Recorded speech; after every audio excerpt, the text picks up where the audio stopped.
Hi everyone, నేను మీ కీర్తి. ఈరోజు మనం బయాలజీలో బేసిక్స్ నేర్చుకుందాం.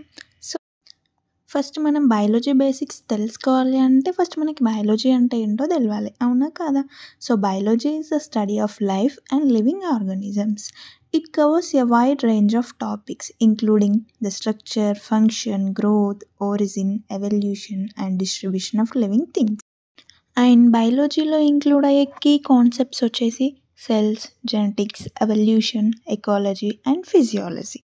Okay, how many of you know who is the father of biology?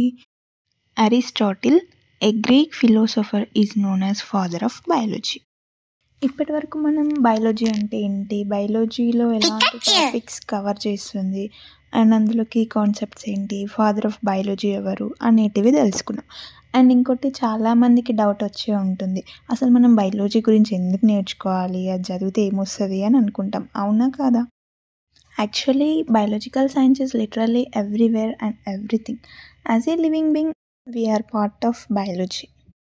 For example, మన human body కానీ లేదా అదర్ లివింగ్ ఆర్గానిజమ్స్లో వాటిలలో ఫంక్షన్స్ని చూసుకుంటే, ఫంక్షన్స్ కానీ స్ట్రక్చర్ కానీ అవన్నీ చూసుకుంటే కనుక అవి ఎలా అవుతున్నాయి అనే థాట్ మనకు వస్తే, ఆ థాట్కి, ఆ డౌట్స్కి క్లారిఫై కావాలి అని అంటే పక్కా మనకి బయాలజీ తెలిసి ఉండాలి. So to learn about biology, let's discuss in detail other videos. Thanks for watching and subscribe.